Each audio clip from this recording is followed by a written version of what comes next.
No dictator, no regime, and no nation should underestimate ever American resolve. The United States, who is the ringleader of the division of our people and the prime obstructor to the reunification, should stop anti-North Korea sanctions. For all of the tension, all of the intense rhetoric and provocative actions, they will be met with fire and fury like the world has never seen. Rocket Man is on a suicide mission for himself and for his regime. Whatever Trump expected, he will see a response above that. We will control the mentally deranged U.S. dotard with fire. The standoff between nuclear North Korea and the rest of the world. There is one place where the U.S. and North Korea see eye to eye, or at least face to face. The demilitarized zone, the DMZ, marking the border between North and South Korea, and the armistice agreement struck to pause the Korean War. I think we always operate at a higher level of tension than, say, the rest of the peninsula, just because it is a pretty strategically important area. And so based on what's going on outside of our area of operations, nothing really changes for us. We're always ready to follow the commander's intent of what the chain of command above us asks us to do. Everyone wants to avoid the worst possible scenario. And so even the propaganda, I would say, has been pretty minimal, and it hasn't been overly tense. Just a few feet from here is North Korea. This is the DMZ, the demilitarized zone. On this side, the South Koreans, the U.S. control. Just a few feet from here, the North Koreans. There was a lot of communication between the two for many years. In fact, they had a phone they'd pick up and they'd answer on the North Korean side. But they stopped answering in 2013. So now, South Korean troops come out every day. They stand here on point. And if there's a message to deliver, they go right to that line, that concrete barrier. That is the line with North Korea. Toes to that concrete, and they yell the message to the North Koreans, at which point they're videotaped. That's the only communication back and forth. From that building, we have a hotline. You can kind of see the wire drugged across to North Korea. It's a ring-down phone. It works. And, we test it 4 times a day. So basically you pick it up, it rings there. Yes, sir. They're just not answering it right now. We nicknamed it the Bat Phone because the State Department was up here one time, and I was talking to one of their delegation, and I just said Bat Phone like that. So she went back to Washington, D.C. and sent us the Batman sticker. So the Bat Phone it is. As a matter of fact, we're going to do the midday check right now. All right. See.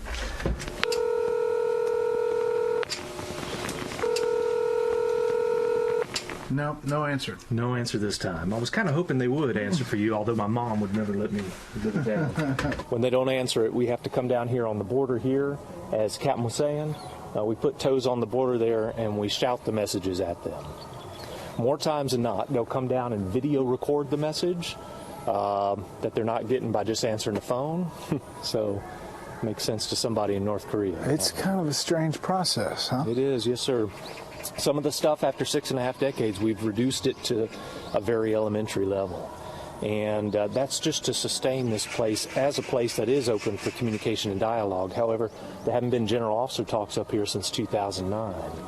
There haven't been actual staff officer level talks since 2013. In front of you, you see the border is represented by these white stakes. It's called the MDL, or Military Demarcation Line.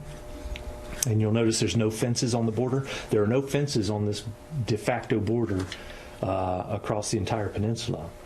The only fences are on the southern boundary and northern boundary of the DMZ, which we pass through, of course, coming up here. So really, this is quite an open area. There's nothing physically keeping somebody from just walking across either way. But if you did, you'd probably get shot. It's estimated there are still some 2 million landmines along the border on the North Korean side.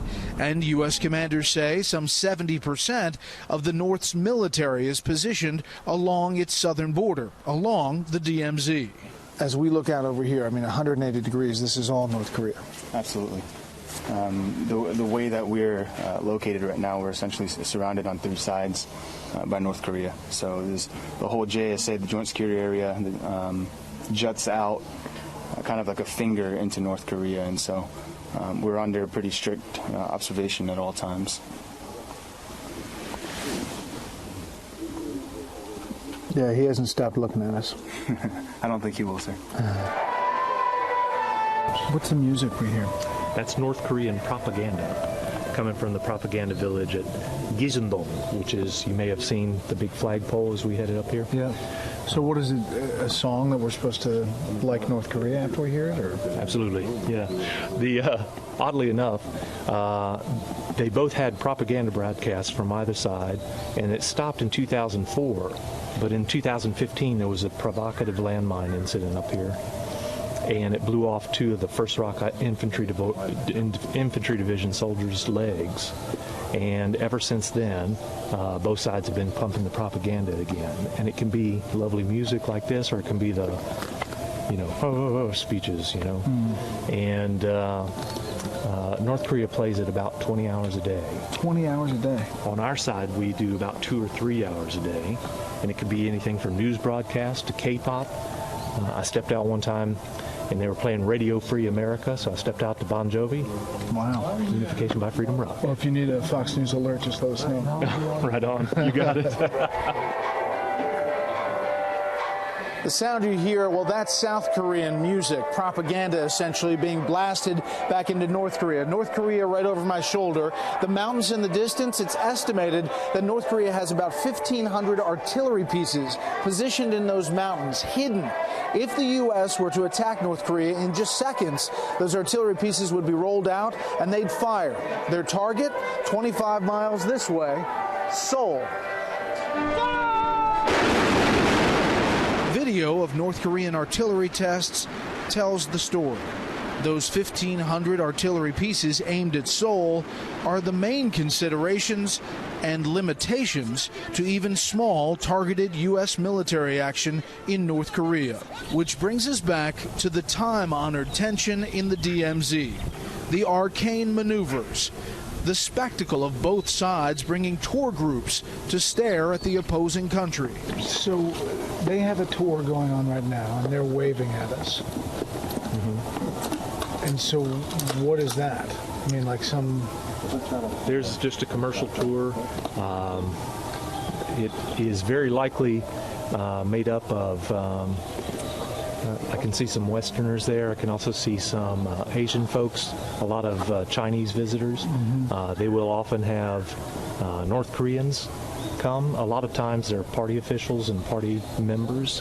Even American visitors, not associated with the government in the military prior to September 1st's travel ban, American visitors would go over there.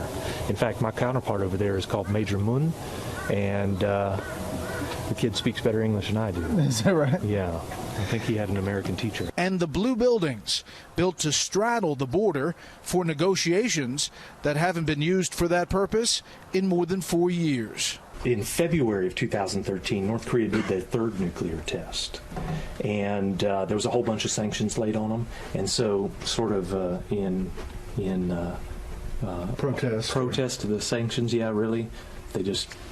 they were very verbose about ripping up the armistice and all the agreements that came after the armistice. When was the last time the North Koreans were in here?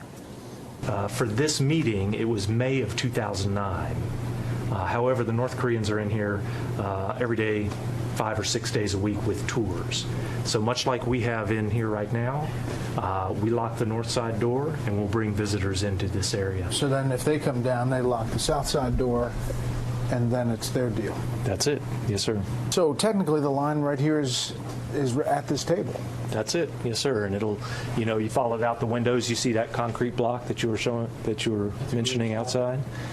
And that has divided the joint security area since right around 1976. I really believe that it makes sense for North Korea to come to the table and to make a deal that's good for the people of North Korea and the people of the world. The threat from North Korea obviously hangs over President Trump's entire trip to Asia. So standing in North Korea after the break.